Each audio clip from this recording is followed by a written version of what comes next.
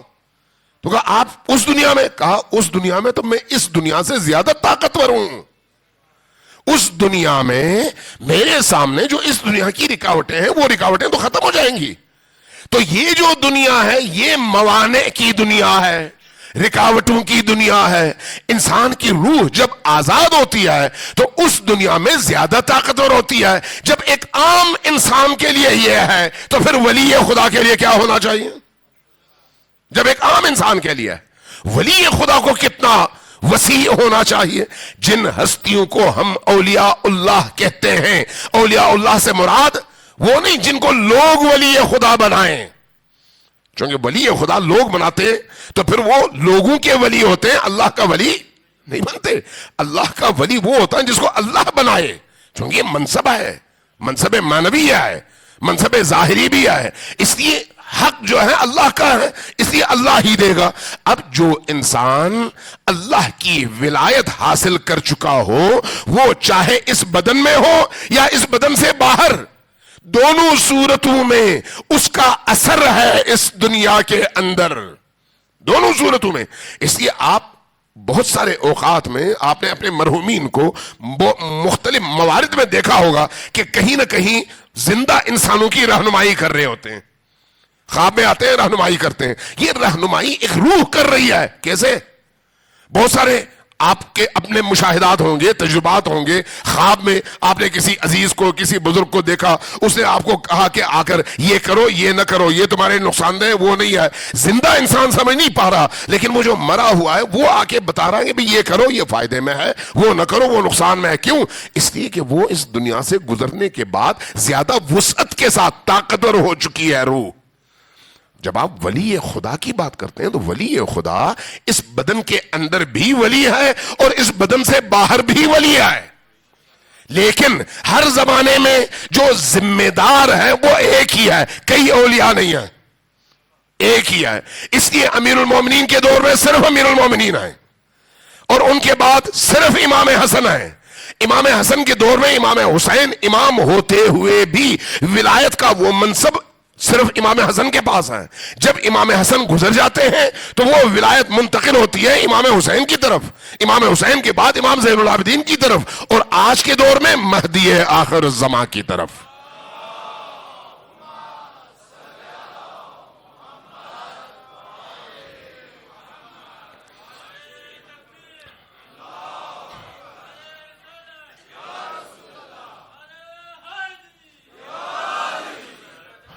لہذا ہم جن اہل البیت علیہم السلام کو اپنا ولی سمجھتے ہیں وہ اولیاء ہیں جو اس دنیا میں زندہ ہیں، زندہ ہیں۔ ہاں، اختیار کے حوالے سے دور کس کا ہے؟ امام مہدی آخر الزمان علیہ السلام کا۔ اب اس امام کی خصوصیت کیا ہے؟ ابھی آپ زیارات میں بھی پڑھتے ہیں، اگر روز جمعہ کی زیارت اٹھا کر دیکھیں تو آپ کیا پڑھتے ہیں؟ السلام علیک یا، السلام علیک یا این اللہ فی خلقہ، میرا سلام ہو آپ پر اے وہ ہستی جو زمین پر، مخلوقات پر اللہ کی آنکھ ہے۔ کیا مطلب ہے اس کا؟ یعنی وہ ہستی ہے جو تمام عالم کو دیکھ رہی ہے، وہ ہستی ہے جس کی نگاہوں کے سامنے کوئی بات چھپی ہوئی نہیں ہے۔ اس وقت ہم بیٹھے ہوئے وہ ہمیں دیکھ رہے ہیں۔ السلام علیکہ یا عین اللہ فی خلقہ، امام علی کو نہیں کہہ رہے ہم، امام زمان کو کہہ رہے ہیں۔ امام زمان کو کہنے کا مطلب کیا ہے؟ اس کے پیچھے یہ عقیدہ کار فرما ہے کہ امام زمان زندہ بھی ہیں، حاضر بھی ہیں اور ناظر بھی ہیں، یعنی دیکھتے بھی ہیں۔ آپ جب امام رضا کی بارگاہ میں جاتے ہیں تو وہاں پر بھی اسی طرح کی دعا کرتے ہیں۔ جب آپ امام رضا کی بارگاہ میں جاتے ہیں، اذن دخول جب لیتے ہیں تو کیا کہتے ہیں؟ اشہدو، میں شہادت دیتا ہوں، انکا، کہ آپ تسمع کلامی، میرا کلام سن رہے ہیں، وترا مقامی، اور میرا مقام دیکھ رہے ہیں، وترد سلامی، جب میں کہتا ہوں السلام علیکہ یا علی ابن الحسین یا السلام علیکہ یا علی ابن موسیٰ الرضا، تو آپ اس کا جواب بھی دے رہے ہیں۔ ہاں، میں چونکہ زندہ ہوں اور اس بدن کی قید میں ہوں، اس لیے میں سن نہیں رہا، میرے کانوں میں پردہ ہے، اس لیے میں سن نہیں رہا، لیکن اس دنیا سے جاؤں گا تو آواز مجھے آئے گی۔ یہاں پر آواز ہے، میں سن نہیں رہا۔ آپ کس امام کے لیے یہ شہادت دیتے ہیں؟ امام رضا کے لیے۔ وہی امام رضا علیہ الصلوۃ والسلام جب ان کی بارگاہ میں ایک شخص آیا، کہا کہ ابن رسول اللہ، کیا آپ ہمارے لیے دعا کرتے ہیں؟ فرمایا کہ تم نے کیسے یہ سمجھ لیا کہ میں تمہارے لیے دعا نہیں کرتا؟ تو کیا مطلب؟ فرمایا کیا تمہیں نہیں معلوم کہ تم لوگوں کے اعمال روز و شب ہمارے سامنے پیش کیے جاتے ہیں؟ ہماری نگاہوں کے سامنے ہیں تمہارے اعمال۔ جب تم سب کے اعمال ہمارے سامنے ہیں، جو ہمارا ہے، یہ اب ہماری روایات میں موجود ہے کہ جو ہمارا ہے یعنی اہل البیت کا ہے، جب ان اعمال میں کوئی خرابی نظر آتی ہے تو اہل البیت کو دکھ ہوتا ہے، اور اگر ان میں کوئی خوبی نظر آتی ہے تو ان کو خوشی اور سرور محسوس ہوتی ہے۔ آپ کے اپنے بچے اسکول جاتے ہیں نا، اگر آپ کے بچوں کا رزلٹ کارڈ بھیجا جائے اسکول سے اور اس میں 6 سبجیکٹس میں سے 5 میں انہوں نے 5 سے 10 نمبر لیے ہوں 100 میں سے، تو آپ کا کیا حال ہوگا؟ آپ کو دکھ ہوگا یا خوشی؟ دکھ۔ اور اس دکھ میں آپ کے اندر کی کیا کیفیت ہوگی؟ بے چینی، اضطراب، کہ کیوں میرا بچہ فیل ہو گیا اور اس کی کارکردگی اتنی کمزور رہی۔ یہی کیفیت ائمہ اطہار کی ہے۔ ائمہ اطہار باپ کی نسبت کم مہربان ہے؟ نہیں، نبی کریم کی حدیث ہے کہ انا وعلی ابوا ہذہ الامہ، میں اور علی اس امت کے باپ ہیں، اس امت کے باپ۔ اور باپ کو اللہ نے اختیار کیا دیا ہے؟ باپ کو اختیار کیا دیا ہے؟ ولی کا۔ جب کوئی نابالغ بچہ کچھ کرنے لگے تو کہا جاتا ہے ولی سے اجازت لو۔ جب کوئی بچی کوئی کام کرنا چاہے تو کہا جاتا ہے ولی کی اجازت ہونی چاہیے۔ بچی کو ولی کی اجازت کے بغیر شادی کرنے کی اجازت نہیں ہے۔ کیوں؟ اس لیے کہ ولی صاحب اختیار ہے۔ اس کو یہ اختیار اللہ نے کیوں دیا ہے؟ کیوں دیا ہے؟ تاکہ وہ اس بچی کے حقوق اور اس بچی کے مفادات کی حفاظت کر سکے۔ اس لیے اللہ نے اس کو یہ اختیار دیا ہے، اور اس اختیار کو آپ کہتے ہیں ولایت۔ اس اختیار کو آپ کہتے ہیں ولایت۔ اب دیکھیں، اللہ نے جب ولایت باپ کو دی ہے نا، تو ولایت دینے سے پہلے اللہ نے محبت دی ہے۔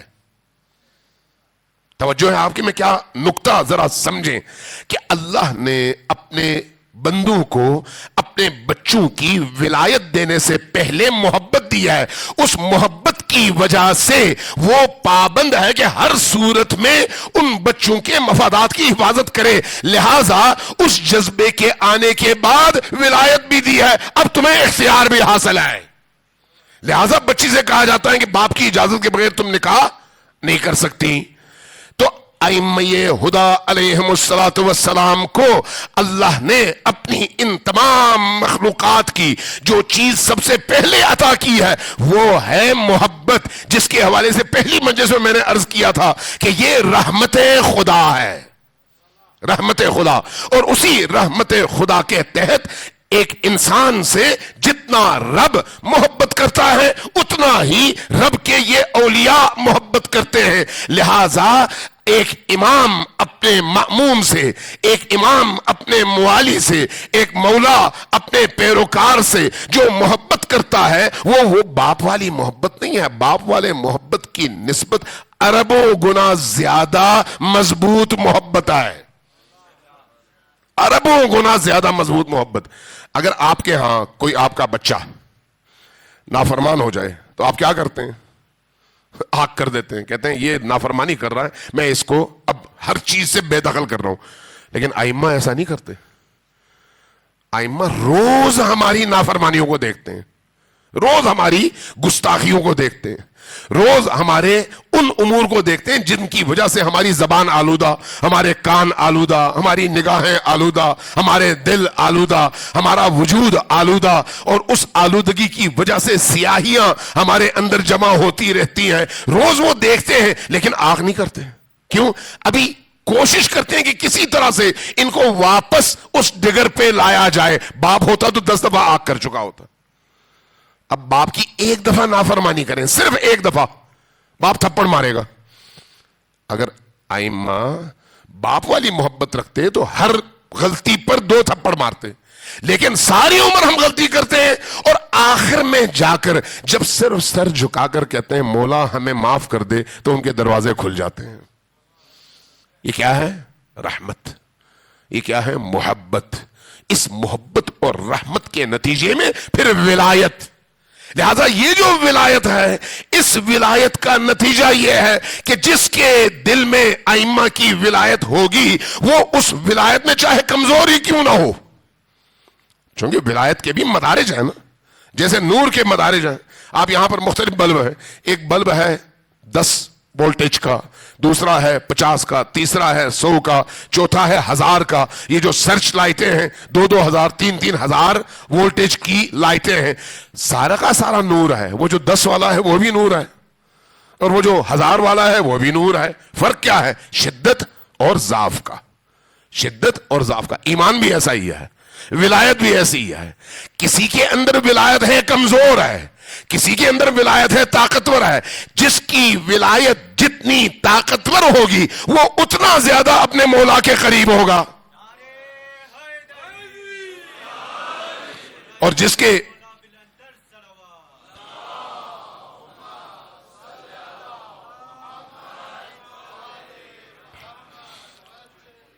کے اندر ولایت جتنی کمزور ہوگی وہ اتنا زیادہ ضعیف ہوگا. لیکن ولایت ہے، اور وہ ولایت ضعیف ہی کیوں نہ ہو انسان کو فائدہ دیتی ہے، فائدہ دیتی ہے.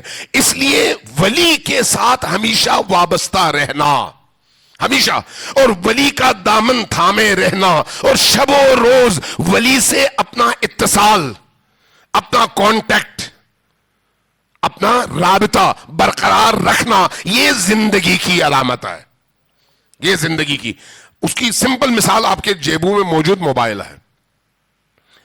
آپ کے جیبوں میں موجود موبائل سے سم آپ نکال دیں تو موبائل کس کام کا ہے؟ پتھر کی طرح سے، کسی کام کا نہیں ہے. وہ کب زندہ ہے؟ جب اس کے اندر سم ہو.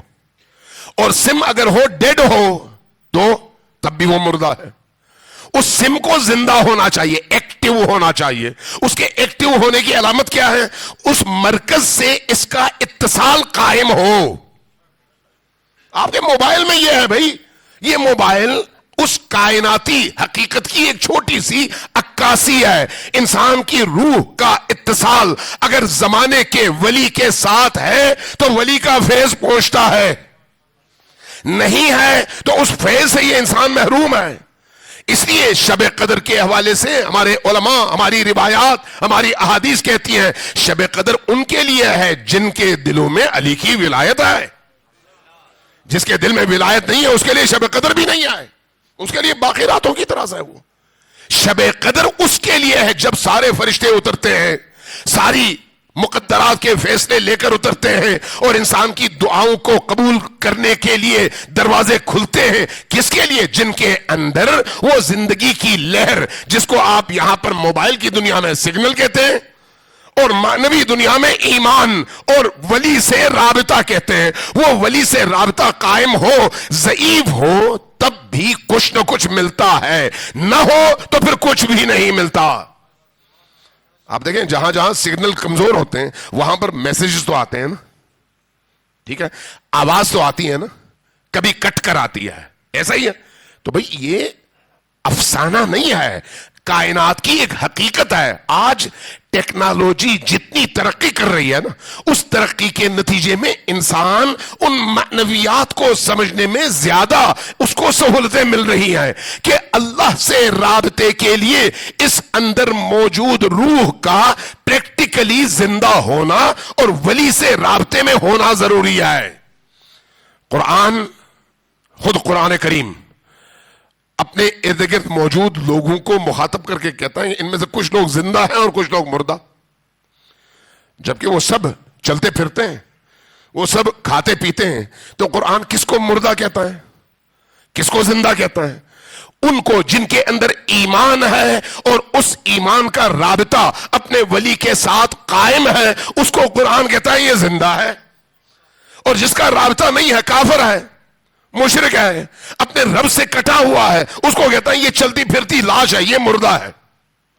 اس لیے کہتا ہے یخرج المیت من الحی و یخرج الحی من المیت. بعض اوقات انہی با ایمان لوگوں سے بے ایمان جنم لیتے ہیں, بے ایمان یعنی مردہ, اور بعض اوقات انہی بے ایمان لوگوں سے با ایمان جنم لیتے ہیں, با ایمان یعنی زندہ.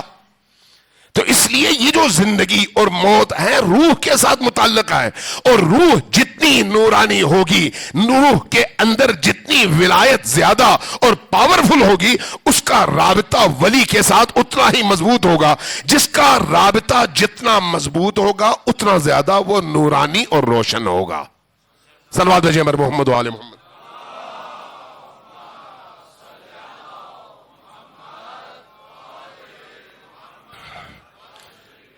تھکے تو نہیں آئے؟ ایک دفعہ پھر صلوات بھیجیں محمد و آل محمد.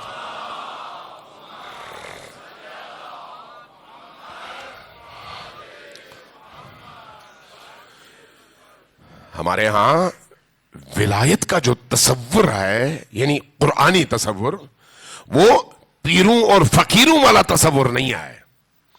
یہ ولایت کا تصور عملی تصور ہے, عملی. جیسے حضرت نبی کریم کی بارگاہ میں جتنے بھی لوگ تھے ان میں سے سلمان ایک ہی تھا. سلمان کے بارے میں کیا ہے؟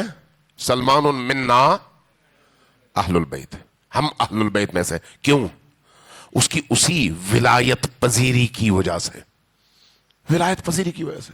اس ولایت پذیری اور ولایت کی شعاؤں کو اپنے وجود میں جذب کرنے کی وجہ سے وہ جو لقب اللہ تبارک و تعالیٰ کے آخری رسول نے حضرت سلمان کو دیا, کسی اور کو نہیں دیا. ورنہ صحابی تو سب موجود تھے, صرف ان سے کہا کہ یہ ہم اہل البیت میں سے ہے, چونکہ اس مقام تک وہ پہنچ چکے ہیں. وہ جو اس مقام تک پہنچے ہیں, کیسے پہنچے ہیں؟ اپنے آپ کو نبی کریم اور ان کی اولاد یعنی خاندان نبوت میں گم اور ضم کر کے. اس لیے حضرت سلمان کے بارے میں روایات ہیں کہ نبی کریم کے پیچھے پیچھے چلتے تھے, اور جہاں نبی قدم رکھتے وہیں پر وہ بھی قدم رکھتے.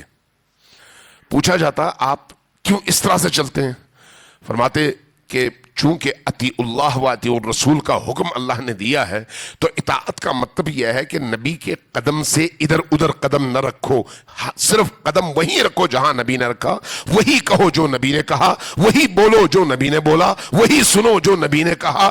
جو کچھ نبی نے کہا اس کو پوری طرح سے پکڑو, اور جس سے منع کیا پوری طرح سے اپنے آپ کو روکو. یہ اطاعت ہے. اس لیے میں چلتے ہوئے بھی احتیاط کرتا ہوں کہ جہاں نبی نے قدم نہیں رکھا وہاں میں قدم نہ رکھوں. یہ کیا ہے؟ یہ اطاعت ہے. اس اطاعت کی بنیاد اور اس کا منشا کیا ہے؟ ولایت محمد و آل محمد. صلوات بھیجیے محمد و آل محمد.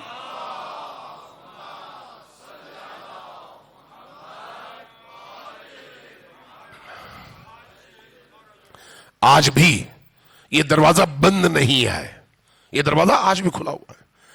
جتنا جس کی ولایت مضبوط اور بلند ہوگی اس پر غیب کے پردے اسی حساب سے کھلے ہوتے ہیں. اسی دنیا میں آپ نے بڑے بڑے ہمارے مجتہدین اور عرفاء کے نام سنے ہوں گے اور ان کے بارے میں دیکھا ہوگا. آیت اللہ محمد حسین طباطبائی, جن کو علامہ طباطبائی کہتے ہیں, صاحب تفسیر المیزان، بہت بلند شخصیت ہے، بہت بلند شخصیت، اتنی بلند کہ ان کی مثال اس دور کی تاریخ میں کوئی اور نہیں ملتی۔ ہمارے ایک استاد تھے، فقہ پڑھاتے تھے، فقہ و اصول دونوں پڑھاتے تھے، تبریز کے تھے، انتقال ہو گیا۔ انہوں نے یہ واقعہ سنایا، کہا عاشور کا دن تھا، میں حرم حضرت معصومہ میں گیا، وہاں پر جا کے زیارت وغیرہ پڑھی، دل بوجھل تھا چونکہ عاشور کا دن تھا۔ میں وہاں سے نکلا، سامنے حرم کے سامنے ایک چھوٹا سا قبرستان ہے، ارد گرد اس کے دکانیں ہیں، دکانوں کے درمیان اندر قبرستان ہے، 2 کنال زیادہ سے زیادہ 1000 گز مربع ہوگا۔ لیکن وہاں پر اس چھوٹے سے قبرستان میں بڑے بڑے اولیاء اللہ دفن ہیں، بڑے بڑے پونچھے ہوئے لوگ۔ کہنے لگے میں وہاں پر گیا تاکہ ان اولیاء کے قبور پر جا کر ذرا تھوڑی دیر کے لیے دعا مانگوں۔ کہتے ہیں میں نے وہاں پر دیکھا، ہمارے استاد بتا رہے تھے کہ میں نے وہاں پر دیکھا علامہ طباطبائی سامنے کسی ایک قبر کے ساتھ بیٹھے ہوئے دعا کر رہے تھے اور رو رہے تھے۔ عصر کا ٹائم تھا، عاشور کا دن تھا۔ جب میں قریب پہنچا تو میں نے دیکھا ان کی حالت بہت عجیب و غریب ہے، غم، الم اور عزا میں نڈھال، ایسی کیفیت۔ کہتے ہیں میں خاموشی سے ان کے پیچھے بیٹھ گیا۔ ان کے اعمال ختم ہو گئے، جب ختم ہوئے تو انہوں نے رخ میری طرف موڑا، میرے چہرے کی طرف دیکھا اور کہا تمہیں معلوم ہے آج کون سا دن ہے؟ میں نے عرض کیا، چونکہ مجھے سمجھ تو آ رہی تھی کہ وہ کیا پوچھ رہے ہیں، کیوں؟ عاشور کا دن ہے، 10 محرم ہے، تو کیا وہ یہ پوچھ رہے تھے کہ آج تاریخ کیا ہے؟ نہیں، وہ کچھ اور پوچھ رہے تھے۔ وہ یہ نہیں کہہ رہے تھے کیا تمہیں معلوم ہے کہ آج 10 محرم ہے، نہیں، یہ نہیں پوچھ رہے تھے، کچھ اور پوچھ رہے تھے۔ اسے کہتے ہیں میں نے عرض کیا کہ استاد آپ بتائیں کہ آج کون سا دن ہے؟ فرمایا قریب آؤ۔ زمین سے، اس زمانے میں وہ کچی زمین تھی، زمین سے یوں مٹی اٹھائی اور میرے سامنے یوں کھولا تو میں نے دیکھا ان کے مٹھی کے اندر سارا خون ہے، سارا خون۔ فرمایا کہ آج کا دن وہ ہے جس میں یہ ساری کائنات خون میں تبدیل ہو گئی ہے، اس لیے کہ ساری کائنات حسین ابن علی کے شہادت کے غم میں اس وقت خون کے آنسو رو رہی ہے۔ لیکن اس کو کون دیکھ سکتا ہے؟ جس کی آنکھیں ولایت کی وجہ سے کھل جائیں، ان مراتب کی وجہ سے کھلیں۔ ہر بندہ اس کو نہیں دیکھ سکتا۔ خود ہمارے استاد کہہ رہے تھے، میں نے دیکھا ان کے ہاتھوں میں اس خون کو، میں نے دیکھا، پھر انہوں نے وہ مٹی پھینکی، دیکھا وہ مٹی ہے۔ یہ کس کا کام ہے؟ یہ اس ولی کا۔ ولی جب اس مقام پر ہو، جتنا بلند ہوگا کائنات اتنی اس کے سامنے مسخر ہوگی، اتنی ہی مسخر ہوگی۔ بعض بڑے بڑے علماء، بڑی بڑی شخصیات ہماری تاریخ میں، بڑے بڑے لوگ گزرے ہیں، بہت بلند لوگ گزرے ہیں۔ آیت اللہ قاضی طباطبائی جیسے لوگ، خود علامہ طباطبائی جیسے لوگ، آیت اللہ العظمہ بہجت جیسے لوگ، چھوٹے لوگ نہیں آئی ہیں، بہت بڑے بڑے لوگ ہیں۔ ان میں ایک آیت اللہ مجتہدی ہیں، شیخ جعفر مجتہدی۔ شیخ جعفر مجتہدی بہت پہنچی ہوئی شخصیت تھی اور ہمیشہ بیمار رہتے تھے، ہمیشہ بیمار۔ ان کے ایک شاگرد تھے، ڈاکٹر تھے، قم میں ان کا کلینک ہے۔ انہوں نے اپنا واقعہ سنایا۔ اب شیخ جعفر مجتہدی وہ ہیں جن کی کرامات کا اعتراف رہبر معظم آیت اللہ العظمہ خامنہی نے بھی کیا ہے۔ کہتے ہیں میں نے خود ان کی کرامتیں اپنی آنکھوں سے دیکھی ہیں۔ یعنی ایک انسان جب ترقی کرتا ہے روحانی اور معنوی حوالے سے، اس مقام تک پہنچتا ہے کہ اس کی کرامتیں نظر آ رہی ہوتی ہیں۔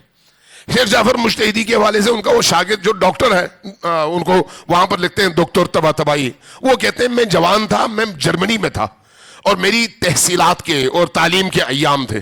کہا کہ میں جرمنی میں جس شہر میں تھا، اچانک ایک دن مجھے ایک ڈاک ملا تو میں نے وہ کھولا تو اس میں خط تھا اور شیخ جعفر مجتہدی کا خط تھا۔ تو میں نے دیکھا شیخ جعفر کہاں، یہ خط کہاں؟ میں نے خط کھولا تو دیکھا، مجھے مخاطب کر کے انہوں نے فرمایا تھا کہ فلان دن، فلان موقع پر، فلان جگہ میں نے آنا ہے، تم مجھ سے ملنا چاہتے ہو تو وہاں پر آ جاؤ۔ کہتے ہیں میں پریشان ہو گیا، جرمنی کہاں، قم کہاں، اور ان کا یہ خط کیسے؟ لیکن اب ان کا خط تھا تو میں نے کہا مجھے ایک بہترین موقع ملا ہے، میں ضرور جاؤں۔ اس مقررہ ٹائم پر میں فوراً گاڑی لی اور کوئی شہر سے 80 کلومیٹر کے فاصلے پر ایک جگہ تھی، وہاں پر پہنچا۔ ایک ٹیلے کے اوپر ایک گھر تھا جس کا ایڈریس لکھا ہوا تھا۔ میں اس گھر میں گیا، میں نے دستک دی تو اندر سے ایک خاتون نے دروازہ کھولا، بوڑھی سی خاتون تھی۔ تو مجھے جرمن زبان آتی تھی تو میں نے سلام کیا, اس نے جواب دیا اپنی طرف سے. میں نے کہا کہ کیا آپ کے ہاں کوئی مہمان آئے؟ میں نے کہا ہاں. تو کہا مجھے اس مہمان نے کہا تھا کہ اس گھر میں آؤ. تو کہا آئیے. مجھے لے کر اندر گئے. کہتے ہیں میں نے دیکھا اندر دیوار سے ٹیک لگائے ہوئے شیخ جعفر مجتہدی آرام فرما رہے تھے. میں نے جا کے ان کے ہاتھ چومے تو میں نے پوچھا آپ کہاں, جرمنی کہاں, یہ خاتون کہاں, یہ خط کہاں؟ مجھے سمجھ نہیں آئی. کہا کہ دیکھو یہ جو خاتون ہے یہ مسیحی ہے. توجہ دیں. کہا یہ مسیحی ہے. اس خاتون کا ایک بیٹا تھا, اس کی کل کائنات وہی بیٹا تھا. وہ بیمار پڑ گیا, ڈاکٹروں نے جواب دے دیا. جب ڈاکٹروں نے جواب دے دیا تو اس خاتون نے مایوس ہونے کے بعد روتے روتے حضرت مریم سے توسل کیا کہ اے بی بی میرے بیٹے کو شفا چاہیے اور میری کل کائنات یہی بیٹا ہے, اگر یہ چھن جائے تو میں مر جاؤں گی. حضرت مریم نے اس خاتون کو حوالہ دیا, کہا کہ تمہاری دعا قبول تو ہوگی لیکن اس وقت میں اور میرا بیٹا عیسیٰ نہیں بلکہ ایک پیغمبر تھے جن کا نام محمد ہے, اور ان کی ایک بیٹی تھی جن کا نام فاطمہ ہے. اس فاطمہ کا ایک بیٹا ہے جس کا نام مہدی ہے. یہ دور اس کا ہے, اس کو پکارو تمہاری دعا قبول ہو جائے گی. تو کہتے ہیں انہوں نے وہ پڑھنا شروع کر دیا.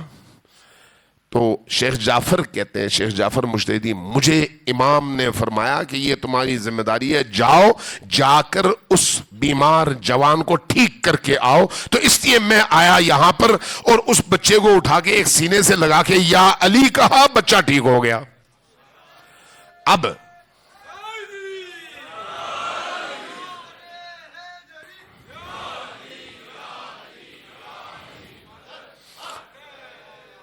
وہ ڈاکٹر طباطبائی کہتے ہیں کہ میں نے دیکھا شیخ جعفر کو ضرورت پڑی, وضو کی, وہ چلے گئے.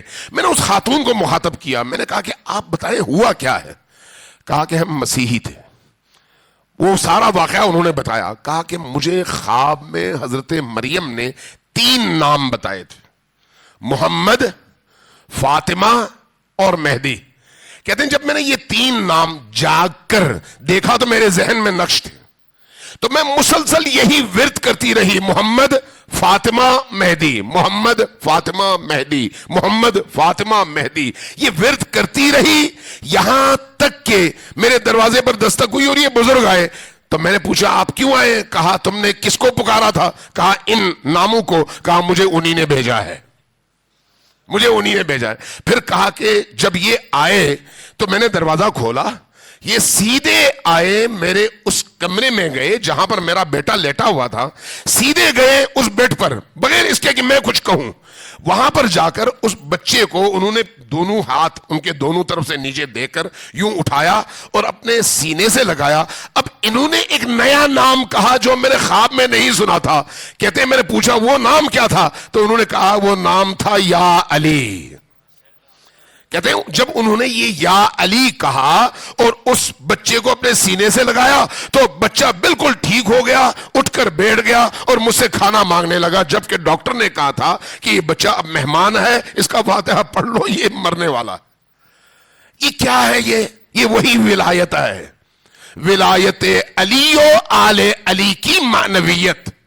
جس کے اندر یہ ولایت پیدا ہوتی ہے وہ وہی کام کرتا ہے, جیسے میں نے کل شاید عرض کیا تھا یا پچھلی مجلس میں, کہ وہی کام جو قرآن نے ہمیں سمجھایا کہ اللہ جب کہتا ہے کن ہو جاتا ہے, مومن بھی جب پڑھتا ہے بسم اللہ الرحمن الرحیم تو وہ ہو جاتا ہے ویسے ہی جیسے خدا کے کن کہنے پر ہو جاتا ہے.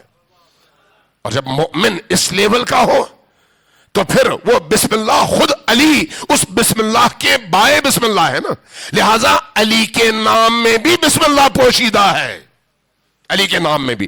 اس لیے جب کہتے ہیں بسم اللہ الرحمن الرحیم یا جب کہتے ہیں یا علی تو وہ مدد آتی ہے بشرطے کہ مدد مانگنے والا موالی ہو اور اس کے اندر ولایت علی موجود ہو.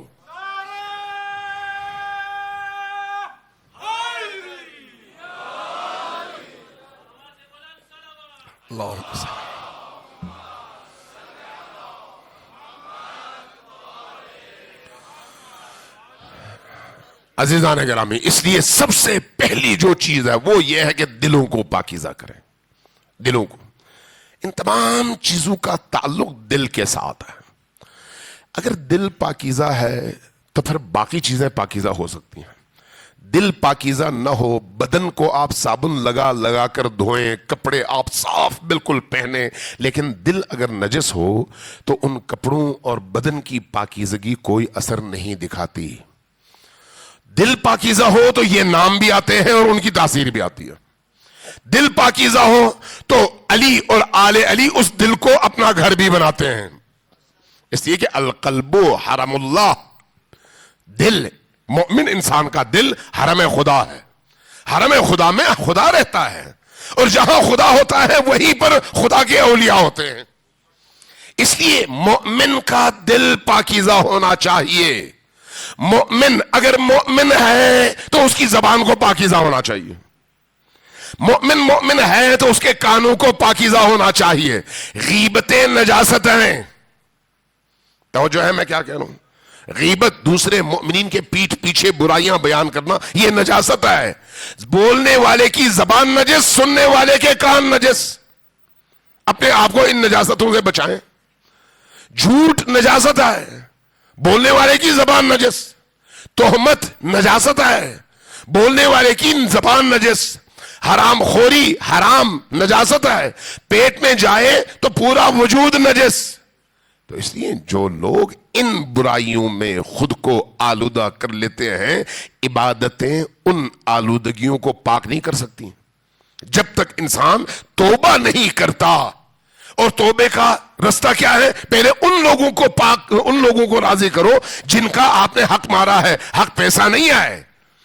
اگر آج کے دور میں یہ جو موبائل کا دور ہے، کسی ایک مومن کے حوالے سے کوئی بات پتہ چل جائے اور میں اس کو اپنے واٹس ایپ کے میسج میں ڈال دوں اور جس تک پہنچے اس تک اس کا ایپ پہنچ جائے، تو میں نے اس کے حوالے سے وہ خیانت کی ہے جس کے لیے مجھے 200 300 جن جن لوگوں تک میں نے پہنچایا ہے، ان سب کے دلوں سے جب تک میں اس غلط چیز کو نکال نہ دوں، اللہ مجھے کبھی معاف نہیں کرتا.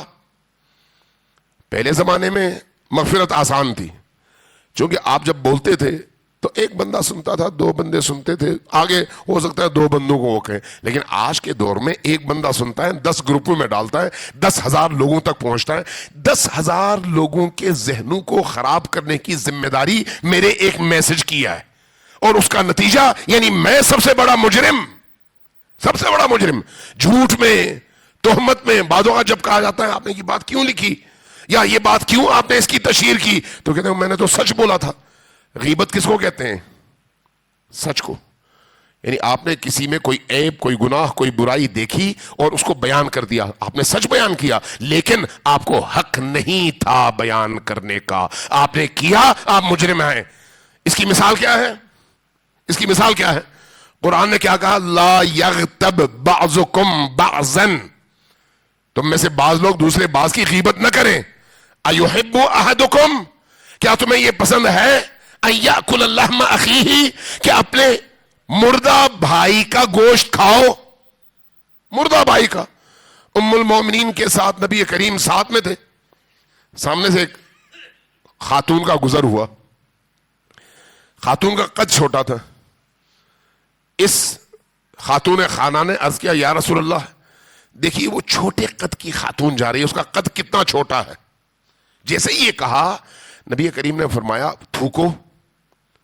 انہوں نے تھوکا تو ان کے منہ سے گوشت کے چھوٹے چھوٹے ٹکڑے خون کے ساتھ باہر آیا. عرض کیا یا رسول اللہ یہ کیا ہو گیا؟ فرمایا کیا تم نے قرآن کی یہ آیت نہیں پڑھی؟ ایحب احدکم ان یاکل اللحم اخیہ میتۃ، کیا تم اپنے مومن بھائی کے مردہ جسم کو کھانا پسند کرو گے؟ تو اگر پردہ ہٹ جائے تو تم دیکھو گے کہ تم نے اپنے مردہ بہن کا گوشت کھایا ہے. صرف پردہ ہٹنے کی دیر ہے. وہ جو عالم معنی ہے، عالم معنی میں ہر چیز اپنی اصل صورت میں ہے. اس وقت آپ کو مرغی نظر آ رہی ہے، تھوڑی سی بات اگر لمبی ہو جائے تو سنیں گے یا نہیں؟ صلوات بھیجیں بر محمد و آل محمد.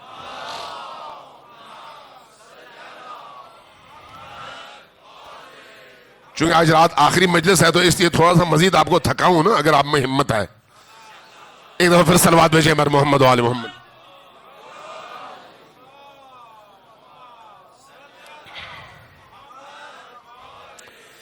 ایک دفعہ پھر ذرا اونچی آواز سے صلوات بھیجیں بر محمد و آل محمد.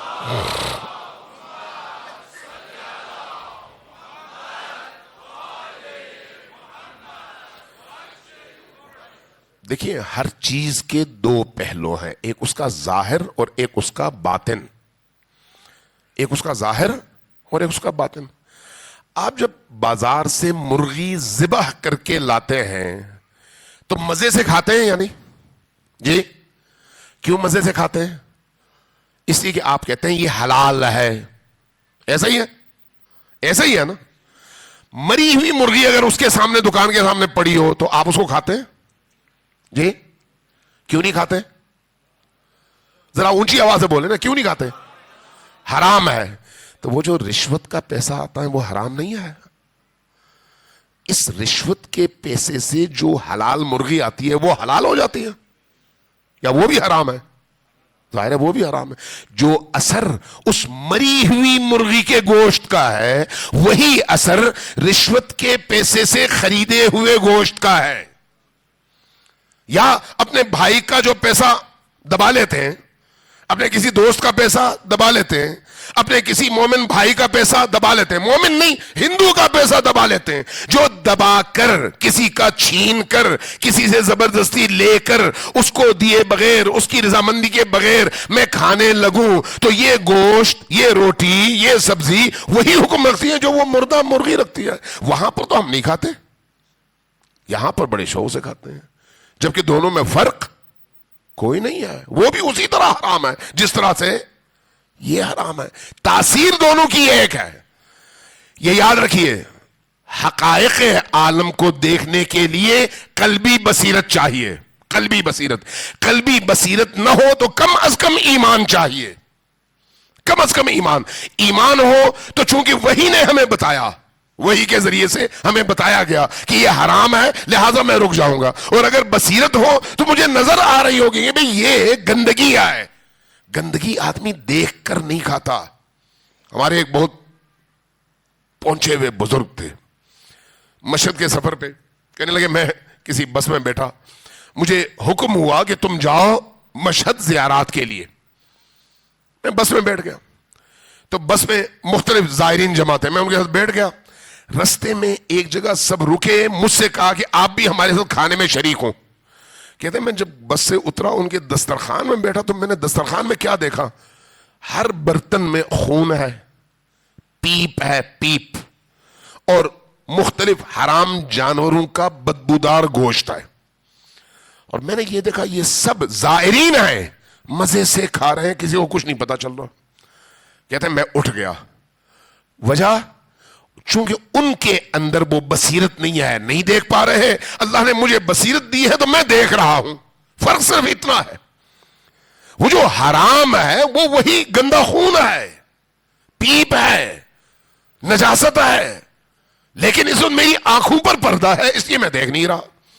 یہی کیفیت انسان کے تمام اعمال میں ہے. اگر نورانی ہے تو وہ عمل نورانی ہے، اگر انسان خود ظلمانی ہے تو اس کا وہ عمل بھی ظلمانی ہے.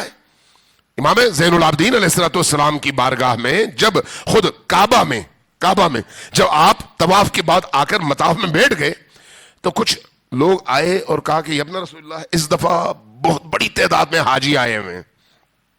یہ روایت آپ نے بار بار سنی ہوگی کہ بہت بڑی تعداد میں حاجی آئے ہیں. تو آپ نے سر جھکایا اور فرمایا ما اقل الحجیج و اکثر الزجیج. کتنے کم حاجی ہیں اور کتنے زیادہ چیخنے چلانے والے وحشی ہیں. آپ نے دیکھا ہوگا کعبے میں کہ طواف کے دوران بھی ایک دوسرے کا خیال کیے بغیر ایک دوسرے کے اوپر چڑھ کر جا کر غلاف کعبہ کو چھونے کی کوشش کرتے ہیں اور جا کر وہ حجر الاسود کو چھونے کی کوشش کرتے ہیں. نیچے بندہ پس رہا ہوتا ہے، اتنا بڑا حرام کام انجام دیتے ہیں، پتہ نہیں چلتا ان کو کہ کتنا بڑا جرم کر رہے ہیں، وہ بھی اللہ کے گھر کے سامنے. انہی عزاداریوں میں کہیں پر کوئی اگر نیاز بٹ رہی ہو تو تو وہاں پر آپ دیکھتے ہیں بعض اوقات ایک دوسرے کے اوپر چڑھ کر لینے کی کوشش کرتے ہیں. نیچے بندے کا پاؤں آ گیا, نیچے بندہ دب گیا, کوئی بات نہیں, مجھے تبرک چاہیے. یہ تبرک نہیں ہے, یہ حرام ہے. اس تبرک کی خواہش میں آپ, جبکہ تبرک شاید مستحب ہو, آپ جو فعل انجام دے رہے ہیں وہ حرام ہے. یہ آپ کو جہنم لے کے جا رہا ہے. خیال کوئی نہیں ہے. کب پتا چلتا ہے؟ جب انسان کے سامنے سے پردے ہٹیں. تو امام نے بھی ان کے سامنے یہی کیا, ہاتھ کا اشارہ کیا, پردے ہٹ گئے تو کون نظر آیا؟ کوئی ریچھ ہے, کوئی کتا ہے, کوئی خنزیر ہے, کوئی بھیڑیا ہے, کوئی لومڑی ہے, کوئی چوہا ہے, کوئی سانپ ہے, کوئی اژدہا ہے. انسان 2 4 5 6 طواف کر رہے ہیں, باقی سارے یہ ہے. یہ کیا ہے اصل میں؟ پردہ ہٹنے کی دیر. انسان اندر سے جو کچھ ہے عالم آخرت میں کہیں اور سے اعمال نہیں آتے, وہی سامنے آتا ہے. جنت بھی انسان کے اندر ہے, جہنم بھی انسان کے اندر ہے. آپ ذرا خود سوچیں نا, نبی کریم کو غصہ آتا تھا یا نہیں؟ نہیں. رحمت تھے, سراپا رحمت. لوگ تنگ کرتے تھے, آپ سر جھکاتے تھے اور جھکا کر ان کو معاف کرتے تھے, جا کے ان کے لیے دعائیں کرتے تھے. کافر تھے, دعائیں کرتے تھے. حضرت مالک اشتر, وہ شجاع ترین کمانڈر امیر المومنین کے, شجاع ترین, کوفہ میں آ رہے ہیں, ایک شخص پہچانتا نہیں ہے, بری گالی دے دیتا ہے. آپ چپ چاپ سر جھکا کے آگے نکلتے ہیں, گالی سنتے ہیں, آگے نکل جاتے ہیں. پیچھے سے کوئی اور بندہ آ کے اس گالی دینے والے کو کہتے ہیں, تم نے نہیں پتا کہ تم نے کس کو گالی دیا, کس کو دیا؟ یہ مالک اشتر ہے, امیر المومنین کے کمانڈر. خوف زدہ ہو جاتا ہے, اوہ میں نے اتنی بڑی شخصیت کو ایسی گالی دے دی. بھاگتا ہے پیچھے, دیکھتا ہے سیدھے آئے مالک اشتر مسجد میں, اس کے آنے سے پہلے نماز کے لیے کھڑے ہو گئے, بیٹھ جاتا ہے. جب مالک اشتر نماز ختم کرتے ہیں تو آ کے معافیاں مانگنے لگتا ہے کہ میں نے بہت بڑی غلطی کی, مجھے معاف کر دیں. جواب میں کیا فرماتے ہیں؟ میں تمہاری گالی سن کر تمہاری مغفرت کے لیے دعا مانگنے آیا تھا, اور یہ نماز پڑھ کر میں نے تمہارے لیے مغفرت کی دعا کیا ہے. یہ کیا ہے؟ یہ اندر کی وہ جنت ہے, جنت. لیکن جس کو غصہ آتا ہے اور پھر ایک گالی کے مقابلے میں 10 گالیاں دیتا ہے, اس کے اندر آگ ہے. اس آگ کا اظہار لفظوں میں ہو رہا ہے. کبھی چہرے کی رنگت سرخ ہو جاتی ہے, وہ وہی اندر کی آگ ہے. کبھی الفاظ کی صورت میں ہم جواب دیتے ہیں, وہ وہی آگ ہے. پردہ ہٹے تو معلوم ہوگا ہمارے منہ سے آگ نکل رہی ہے. یہ جو ہمارے اندر ہے وہ آگ بھری ہوئی ہے. یعنی انسان کو اپنے اندر دیکھنے کی ضرورت ہے کہ میرے اندر آگ ہے یا باغ ہے, سبزہ ہے یا پھر ابلتا ہوا پانی ہے. ہر انسان اپنے اندر دیکھ لے, پتہ چل جاتا ہے. یہ جو ولایت ہے اندر کی, اس آگ کو جلانے کا نتیجہ ہے, اس آگ کو ختم کرنے کا نتیجہ. اب اپنے اندر اس روشنی کو جگہ دینے کا نتیجہ. اہل البیت کی محبت, اہل البیت کی مودت, اہل البیت کا عشق اندر کی اس آگ کو ختم کر کے نورانیت پیدا کرتی ہے. اور اس کے نتیجے میں انسان جب معاشرے میں قدم رکھتا ہے تو تمام زیادتیوں کے باوجود سربسجود ہو کر رب کا شکر ادا کرتا ہے اور رب کے بندوں پر رحم کرتا ہے. صلوات بھیجیے بر محمد و آل محمد.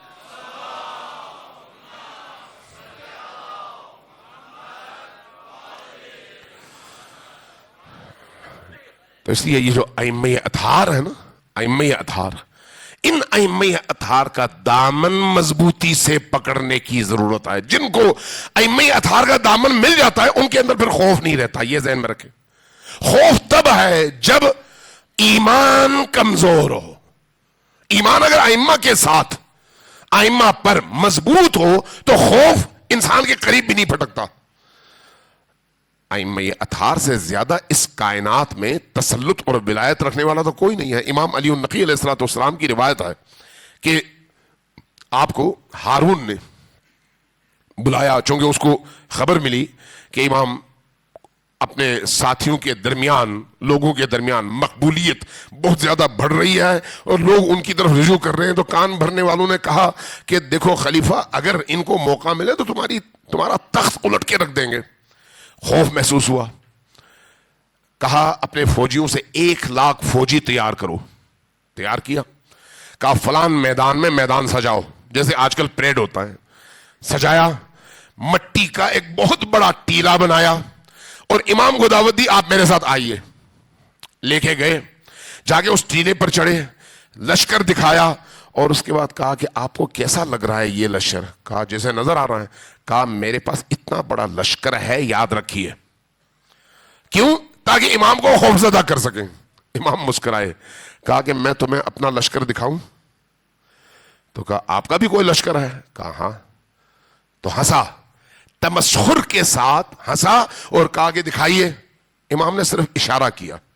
اشارہ جب کیا تو پردہ ہٹا تو اس نے دیکھا تمام عالم میں اللہ کے فرشتوں کے ہاتھوں میں تیر کمان ہے اور ان تیروں کا رخ اس کے لشکر اور خود اس خلیفہ کی طرف آئے، تمام عالم میں۔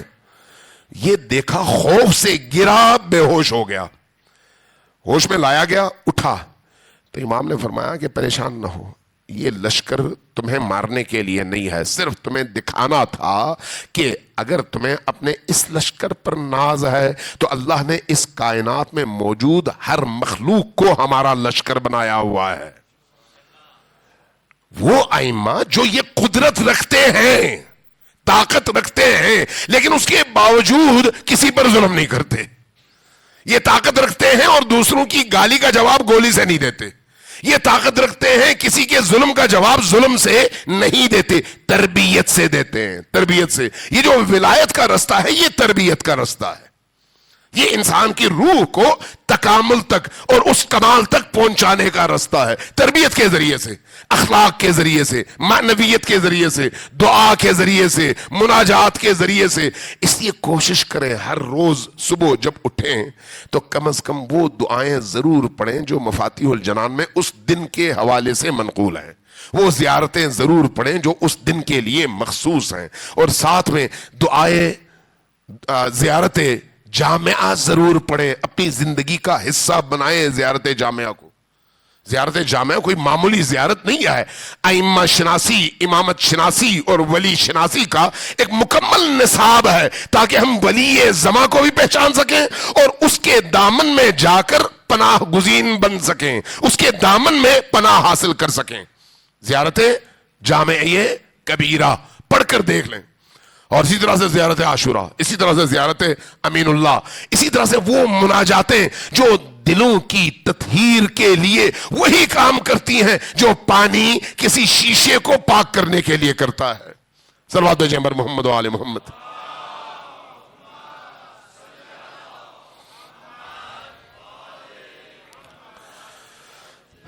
عزیزان گرامی، ائمہ خدا کو اپنے چاہنے والوں سے بہت محبت ہے، بہت محبت ہے۔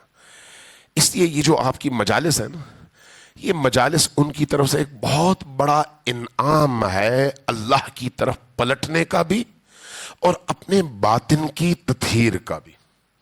اس لیے روایات کہتی ہیں کہ ان مجالس میں اخلاص کے ساتھ آؤ، اخلاص کے ساتھ نیت کر کے آؤ۔ تم جب نیت کر کے آؤ گے اور اپنی نیت کو پاکیزہ رکھو گے تو اس کے نتیجے میں تمہاری وہ سانسیں جو اس فضا میں تم لیتے ہو، وہ سانسیں بھی اللہ کی بارگاہ میں عبودیت اور بندگی میں تبدیل ہو جائیں گی۔ جب اخلاص کے ساتھ انسان ان مجالس میں گھر سے نکلتا ہے تو روایات کہتی ہیں کہ ہر قدم کے عوض اس کا ایک گناہ معاف کر دیا جاتا ہے اور ایک حسنہ کا اضافہ کر دیا جاتا ہے۔ نیت، کل میں نے اسی پر بات ختم کر دی، اپنی نیتوں کو پاکیزہ رکھیں۔ کوئی بھی کام کرنے سے پہلے نیت کر لیں۔ حضرت ابوذر کو رسول کریم کی جو نصیحتیں ہیں نا، پورا ایک باب ہے، مختلف نصیحتیں حضرت ابوذر کو کی ہیں رسول کریم نے۔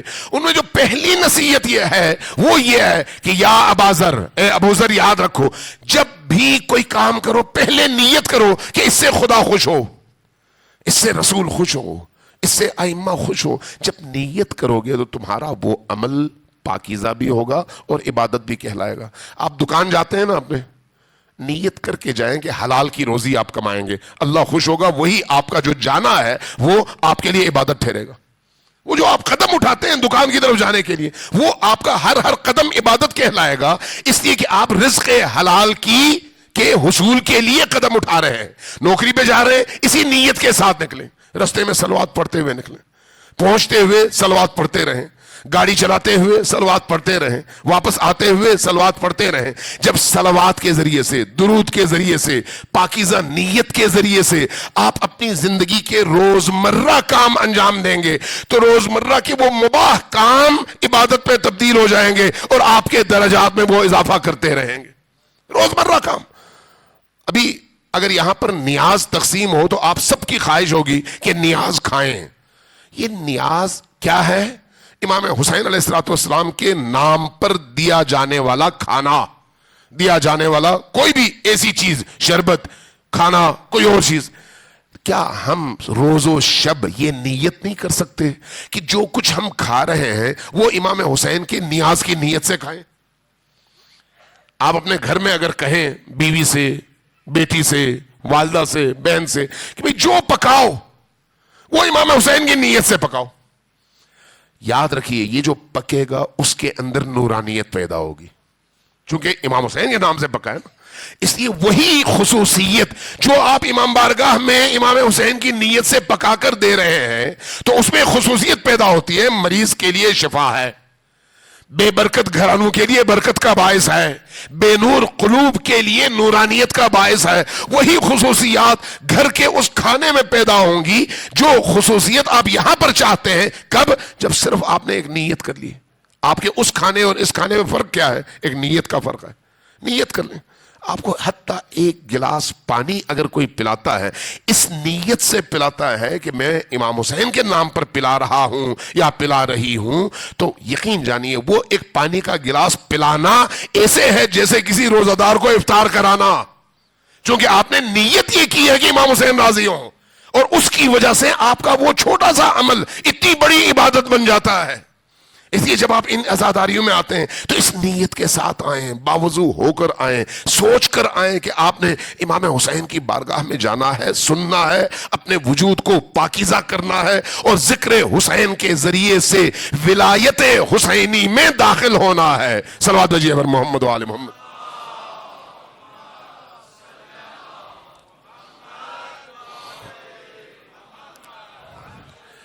یہ ایام عزاداری کے حوالے سے، غم کے حوالے سے اور دکھ اور درد کے حوالے سے اہل البیت کے لیے سب سے زیادہ دردناک ایام ہے، سب سے زیادہ دردناک۔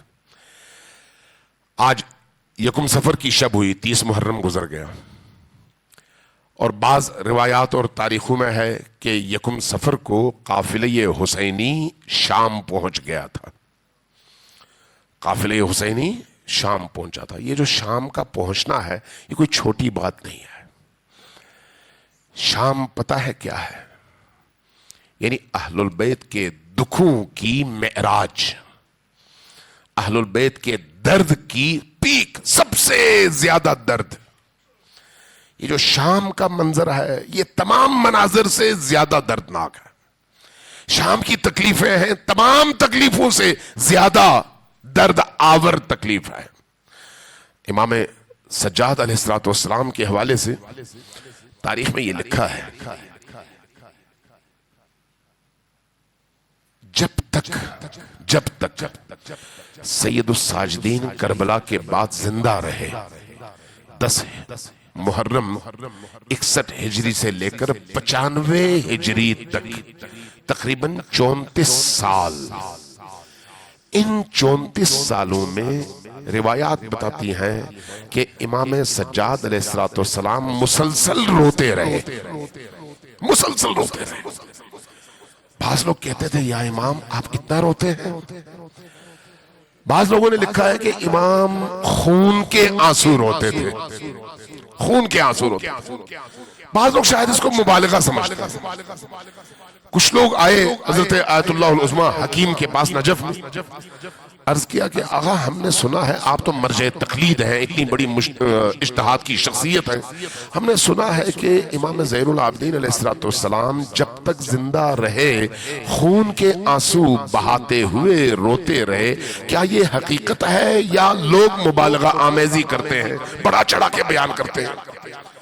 حضرت آیت اللہ العظمیٰ حکیم نے سر جھکا لیا، سر جھکایا تو پھر بلک بلک کر رونے لگے، روتے روتے لوگوں نے دیکھا ان کے کندھے ہل رہے ہیں اور ہچکیاں نکل رہی ہیں۔ کافی دیر کے بعد کچھ آرام محسوس ہوا تو جیب سے رومال نکالا، اپنی آنکھوں سے آنسو پہنچنے کے بعد رومال جیسے ہی سامنے رکھا، دیکھنے والوں نے دیکھا کہ اس رومال میں جگہ جگہ خون ہے۔